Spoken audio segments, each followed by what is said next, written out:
Morning students, English booster চ্যানেলে তোমাদের আবারও স্বাগত। আজকে আমি তোমাদের সি ফেভার কবিতা থেকে কিছু প্রশ্নোত্তর নিয়ে আলোচনা করব। চলো শুরু করা যাক। দেখো, প্রথমে কি বলছে, tick the correct answer from the given alternative. সঠিক উত্তরটি নির্বাচন করে আমাদের টিক দিতে বলা হচ্ছে। দেখো কী বলছে, the poet wants to go down to the, কবি চেয়েছেন যেতে, কোথায় যেতে চেয়েছেন? উত্তর বিয়েরটা, সি, সমুদ্রে। তার কথা কী বলছেন, the grey mist is on the, ধূসর কুয়াশা ইজ অন দ্য, ধূসর কুয়াশা কোথায় দেখতে পাওয়া যাচ্ছে? উত্তর হবে সিয়েরটা, সিজ ফেস, সমুদ্রের উপরিতলে সমুদ্রের সম্মুখভাগে ধূসর কুয়াশা ছেয়ে আছে। পরের question, the poet will steer the tall ship by the help of, কবি তার দীর্ঘ বা মজবুত জাহাজটিকে সঠিক গন্তব্যে নিয়ে যাবেন কিসের দ্বারা? With the help of star, নক্ষত্রের সাহায্যে। কিসের সাহায্যে নিয়ে যাবেন? স্টার, নক্ষত্র। এখন স্টার বলতে পোল স্টার, মানে আকাশের যে ধ্রুবতারা তার কথা বলা হয়েছে। পরে question, the colour of the breaking dawn will be, অর্থাৎ যখন প্রভাতে সূচনা হবে তখন সমুদ্রের উপরিভাগের যে কুয়াশা তার রঙটা কেমন থাকবে? গ্রে, ধূসর। মানে গ্রে বলতে ধূসর। পরে question, on a windy day the white clouds will, বাতাসে পূর্ণ দিনে সাদা মেঘমালা কী করবে? উইল ফ্লাই, উড়ে যাবে। ফ্লাই মানে উড়ে যাওয়া, এখানে মেঘেরা উড়বে। পরে question, according to the poet the sea is, কবির মতে সমুদ্র কেমন বা সমুদ্র কি? লোনলি, নির্জন। কবির মতে সমুদ্র নির্জন। উত্তর হবে এ, একটা 6-এর এ।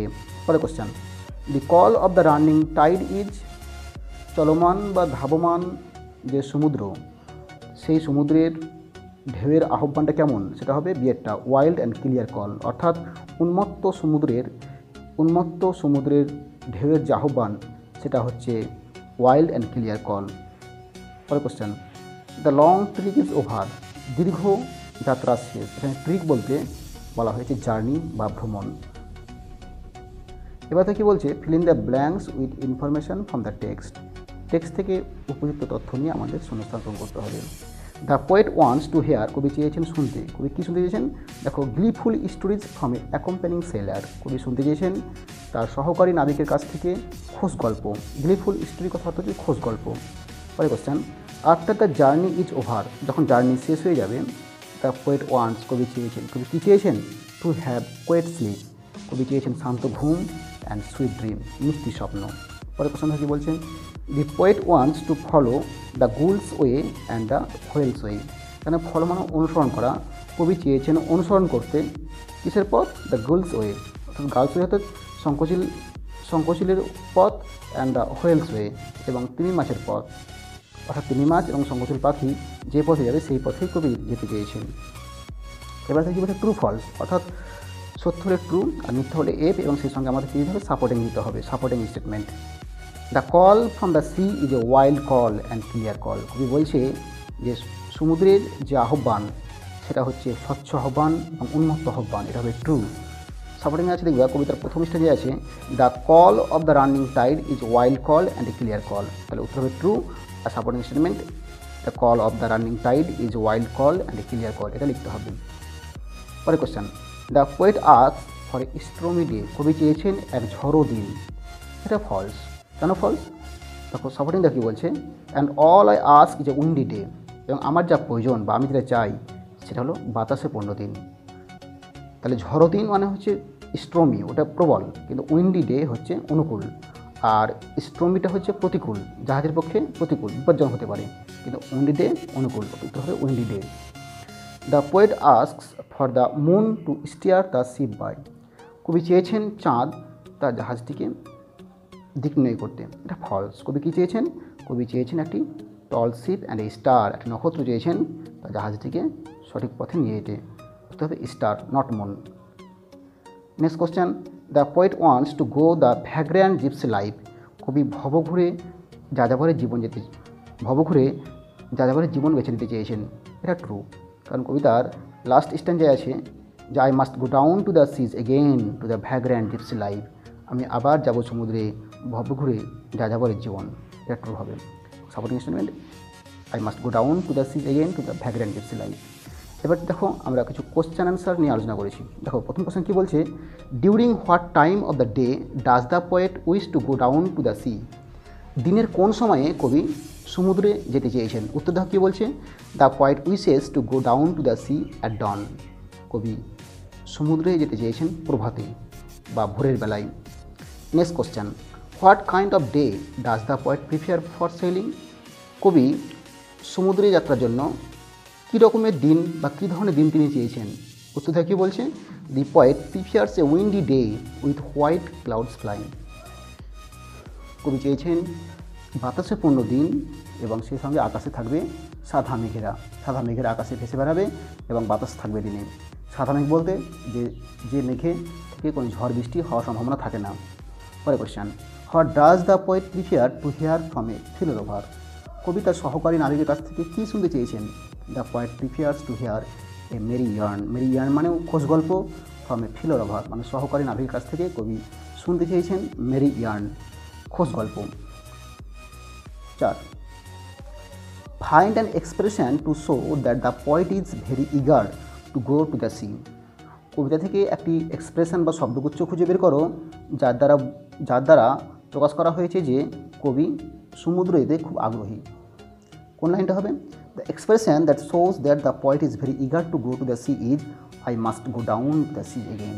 I must go down to the sea again, এই যে কথাটা বা এই লাইনটার মাধ্যমে কবির সমুদ্র যাত্রায় যাওয়ার তীব্র আকাঙ্ক্ষা প্রকাশ পেয়েছে। পরে question, pick out an expression to show that the voyage will go on event at night. কী বলছে যে এই কবিতা থেকে একটা শব্দগুচ্ছ খুঁজে বের করো যার মাধ্যমে প্রকাশ করা হয়েছে যে কবির যাত্রা রাত্রেও চলবে। দেখো লাইনটা আছে, a star to steer her by. একটি নক্ষত্র, যে নক্ষত্র তাকিয়ে থাকে মানে তার জাহাজটিকে চালনা করবে। Is an expression which show that the voyage will go on even at night. তাহলে এই star to steer her by এই কথাটা দ্বারা বোঝা যাচ্ছে যে কবি তার জাহাজটিকে রাত্রিবেলাতেও চালনা করবেন। Next question, what does the phrase call of the running tide refer to the point. এই কবিতায় ধাবমান তরঙ্গের আহ্বান বা সমুদ্রের ঢেউয়ের আহ্বান বলতে কী বোঝানো হয়েছে? দেখো বলছেন, the phrase call of the running tide refers to the evocation of turbulent waves of the sea. অর্থাৎ সমুদ্রের ঢেউয়ের যে আহ্বান, উন্মত্ত সমুদ্রের ঢেউয়ের যে আহ্বান সেটাকে বোঝানো হয়েছে। আর here a deep desire lurking in the poet's heart for the sea voyage. সমুদ্র যাত্রা যাওয়ার জন্য কবির অন্তরে এক তীব্র আকাঙ্ক্ষা বা ইচ্ছা এখানে উঁকি মারছে। Next question, why does the poet love to make a voice two the sea again and again. কবি কেন বারবার তিনি সমুদ্র যাত্রায় যেতে চেয়েছেন? কী বলছেন, the poet is an ardent lover of natural beauty. কবি প্রাকৃতিক সৌন্দর্যের তীব্র প্রেমিক বা প্রাকৃতিক সৌন্দর্যের প্রতি কবির গভীর ভালোবাসা আছে। He loves adventurous and perilous life of sea. তিনি সামুদ্রিক জীবনের যে দুঃসাহসিকপূর্ণ অভিযান, বিপদাপূর্ণ অভিযান তিনি চেয়েছেন। He can deny the call of the turbulent waves of the C. কবি সমুদ্রে যাত্রার যে আহ্বান তিনি কখনো সেটা অস্বীকার করতে পারছেন না। So the poet wishes to make a voice two the seas again and again. তাই কবি বারবার সমুদ্রে যাত্রা করতে চেয়েছেন। নেক্সট কোশ্চেন কি বলছে, what does the phrase the wheels kick refer to. Wheels kick শব্দগুচ্ছের অর্থ কী? The phrase the wheels kick refers to the circular waves that lashes against the ship. এখানে হুইলস কিক বলতে বৃত্তাকার তরঙ্গের কথা বলা হয়েছে, যে বৃত্তাকার তরঙ্গ জাহাজে আছড়ে পড়ছে, জাহাজের পাটাতনে যে ঢেউগুলো বৃত্তাকার আকারে আছড়ে পড়ছে সেগুলিকে ইংরেজিতে বলা হয়েছে the wheels kick. Next question, what does the poet mean by the long trick. Long trick বলতে কবি কী বুঝেছেন? দেখো কী বলছেন, literally long trick means long journey. আক্ষরিক অর্থে লং ট্রিক বলতে বোঝানো হয়েছে দীর্ঘযাত্রা বা দীর্ঘ ভ্রমণকে, but figuratively it means life's long and tiresome journey from birth to death on this mundane life. কিন্তু আলংকারিকভাবে বলতে গেলে এখানে বলা হয়েছে যে life's long and tiresome journey, জীবনের দীর্ঘ এবং ক্লান্তিকর যাত্রা ফ্রম বার্থ টু ডেথ, জন্ম থেকে মৃত্যু পর্যন্ত মানুষের যে দীর্ঘ যাত্রা একে বোঝানো হয়েছে লং ট্রিক শব্দগুচ্ছের দ্বারা। পরে question, what kind of life is the life at sea, সামুদ্রিক জীবনটা কেমন জীবন? Life at sea is full of excitement and peril and adventure, সামুদ্রিক জীবন কি? এক্সাইটমেন্ট, ফুল অফ এক্সাইটমেন্ট, উত্তেজনাপূর্ণ, পেরিল বিপদাপূর্ণ, অ্যান্ড অ্যাডভেঞ্চার এবং অভিযানপূর্ণ। পরের question, and quiet sleep and sweet dream when the long trip is over, দীর্ঘযাত্রা শেষ হবে তখন কী হবে? শান্ত ঘুম আর মিষ্টি স্বপ্ন। What is the symbolic meaning underlying in this line, এই লাইনের প্রতীকী অর্থটা কী, মানে আভ্যন্তরীণ অর্থ কী?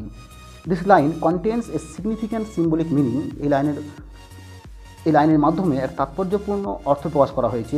কী বলছে? It symbolises man's whole tiresome life from birth to death, একটা মানুষের জন্ম থেকে মৃত্যু পর্যন্ত এই যে সামগ্রিক ক্রান্তিকর জীবন, এটাকে বোঝাতে গিয়েই এই কথাটা বলা হয়েছে।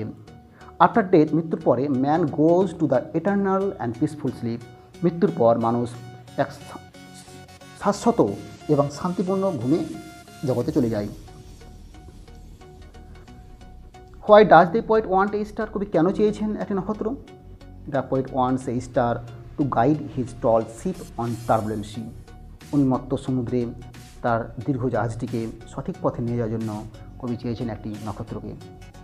Whose call can't be denied, কার আহ্বান, কার সারা কবি অস্বীকার করতে পারবেন না? The call of the running tide, চলমান বা ধাবমান তরঙ্গের আহ্বান কবি অস্বীকার করতে পারবেন না। Next question, how is the call of the running tide, একই রকমভাবে কোশ্চেনটা কী বলছে? How is the call of the running tide, চলমান বা ধাবমান তরঙ্গের আহ্বানটা কেমন? The call of the running tide is wild, clear and undeniable, অর্থাৎ সমুদ্রের তরঙ্গের আহ্বানটা হচ্ছে উন্মত্ত, স্বচ্ছ এবং আনডিনেবল, অর্থাৎ যেটা অস্বীকার করা যাবে না বা অগ্রাহ্য করা যাবে না। What type of day is suitable for commencing the journey, যাত্রা শুরু করার জন্য কী ধরনের দিন উপযুক্ত? A windy day with clear sky is suitable for commencing the journey, খুব ভালো কোশ্চেন। যে যাত্রা শুরু করার জন্য, সমুদ্রপথে যাত্রা করার জন্য এক বাতাসপূর্ণ দিন এবং পরিষ্কার আকাশ প্রয়োজন। নেক্সট কোশ্চেন কী বলছে? What do you mean by a whetted night, whetted night বলতে কী বোঝানো হয়েছে? Whetted night means icy or chill wind, whetted night বলতে ঠান্ডা বা শীতল বা কনকনে বাতাসকে বোঝানো হয়েছে। What does the poet plan to do after the journey gets over, কবির যখন যাত্রা শেষ হয়ে যাবে তারপরে কবি কী প্ল্যান করেছেন? After the journey gets over, কবি যাত্রা শেষ হওয়ার পর the poet plans to take a quiet sleep with a sweet dream, কবি চেয়েছেন এক শান্ত ঘুম আর মিষ্টি স্বপ্নের জগতে চলে যেতে। Why must the poet go the sea again, কবি কেন যাবেন আবার সমুদ্রে? দেখো কী বলছে? The poet must go down to the sea again because an ardent desire to see the unseen and to know the unknown and to feel the unfelt lurking in his heart, he loves the adventurous and perilous life on sea, অর্থাৎ কবি অবশ্যই সমুদ্রে যাবেন কারণ কি? An ardent desire to see the unseen, অজানাকে দেখার, অজানাকে জানার কবির মধ্যে এক তীব্র ইচ্ছা জেগেছে এবং এই ইচ্ছা কবির মধ্যে বারবার উঁকি মারছে। তাছাড়া কবি সামুদ্রিক জীবনের যে অভিযানপূর্ণ এবং বিপদাপূর্ণ জীবন সেটা তিনি বেছে নিয়েছেন।